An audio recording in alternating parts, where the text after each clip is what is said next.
जय श्रीमन नारायण। ए पर जे टिप्पणी हम करे जा रहल बा रामानुजदास श्रीमान गट्टू वेणुगोपाल स्वामी जी के द्वारा दिहल गयल बा। अध्याय 9 राजविद्या राजभूम योग श्लोक 31। क्षिप्रं भवति धर्मात्मा शश्वच्छान्तिं निगच्छति कौन्तेय प्रतिजानीहि न मे भक्तः प्रणश्यति। ओम। गीताचार्य श्री कृष्ण परमात्मा अर्जुन समेत हमनी सबके राज विद्या राजभूम योग सिखा रहल बानी। परमात्मा कहत बाड़न कि अर्जुन, जैसे ही कौनो पापी हमरा के अनन्य भक्ति से पूजा करे लागेला ऊ तुरते एगो धर्मात्मा हो जाला और ऊ धर्मात्मा आत्मा के शाश्वत शांत मिलेला। अर्जुन, जौन भी बाधा बा जैसे कि बुरे कर्म जौन ओकरा के हमरा के प्राप्त करे से रोकत बा ऊ हमेशा खातिर दूर हो जाला। अर्जुन, अब रौरा जौन करे के बा ऊ बा की साहस पूर्वक बिना कौनो संकोच के हमरा सोझा आके हमरा ओर से आधिकारिक बयान देई और प्रण करी कि एक भक्त के प्रण करी श्री कृष्ण परमात्मा के भक्त कबों कौनो तरह से नष्ट ना हुई। जैसे श्री कृष्ण परमात्मा अपन भक्त अर्जुन से घोषणा और वादा कर रहे होखस कि जे भक्त श्री कृष्ण परमात्मा के अत्यंत भक्ति से पूजा करी ओकरा के कबों कौनो तरह से नुकसान आ नाश ना हुई। श्री कृष्ण परमात्मा अपना भक्त अर्जुन के माध्यम से ई प्रतिज्ञा ऐसे कर रहल बाड़न काहे कि भक्तन के अनुभवी बयान उनकर आपन बयान से अधिका महत्वपूर्ण बा और बाकी सब लोग के पर्याप्त आश्वासन देई और दूसरा के आकर्षित करी। इतना ही ना, भले ऊ आपन व्रत पूरा करे में सक्षम ना होके लेकिन तबों ओकरा आपन भक्त के व्रत के पालन करे के पड़ेला। श्री कृष्ण परमात्मा आपन दिल में हमनी खातिर कितना तरसत बाड़न। यही बात के पूरा विश्वास राखत कि श्री कृष्ण परमात्मा के भक्त कबहू नाश ना होके ई बात के एहसास करत बानी के अनन्य भक्ति से श्री कृष्ण परमात्मा आ श्रीमन नारायण के पूजा करी जा और श्री कृष्ण परमात्मा आ श्रीमन नारायण के सामने समर्पण करी गई। आई श्री कृष्ण परमात्मा के वचन के श्लोक के रूप में जैसन बा उसने दोहरावे के कोशिश करी जा। क्षिप्रं भवति धर्मात्मा शश्वच्छान्तिं निगच्छति कौन्तेय प्रतिजानीहि न मे भक्तः प्रणश्यति। श्रीमन्नारायण करिष्ये वचनं तव। सर्वं श्रीकृष्णार्पणमस्तु। जय श्रीमन्नारायण।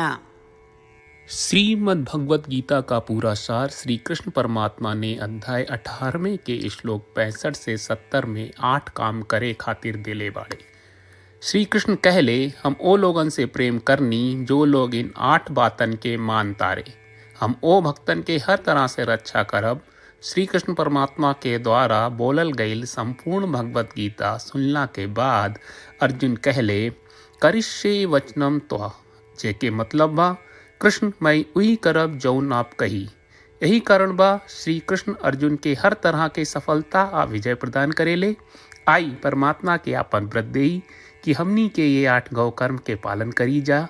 ई वचन परमात्मा के देवे से बड़न कौनो पूजा तपस्या यज्ञ नहीं। हम 8 प्रण कहब जौन हमनी के करे के चाहिए। आप सब कृपया इन्हन के आपन दिमाग और दिल में सोची। श्री कृष्ण के आपन वचन देवे के ई तरीका में हमनी सबकी कल्पना करे के चाहिए कि श्री कृष्ण का चेहरा खुशी से चमकत बा और खुशी के एहसास करत बा। जय श्रीमन नारायण। यहाँ हमनी के 8 वादा बा।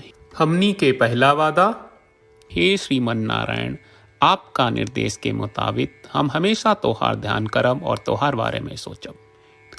हमनी के दूसर वादा, हे श्रीमन नारायण, आपका सलाह का अनुसार हम हमेशा आपका भक्त रहब।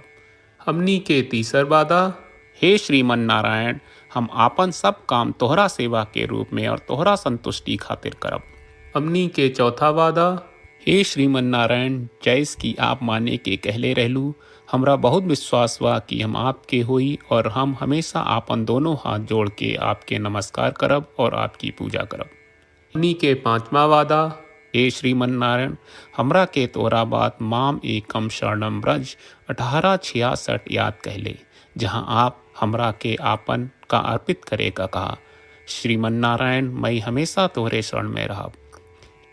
हमनी के छठवां वादा। हे श्रीमन नारायण, हमरा के तोहरा बात माँ सुचहा 1866 याद कहले कि आप हमनी के शोक ना करे का आश्वासन दे रहे बड़े, हम अब और शोक ना करब।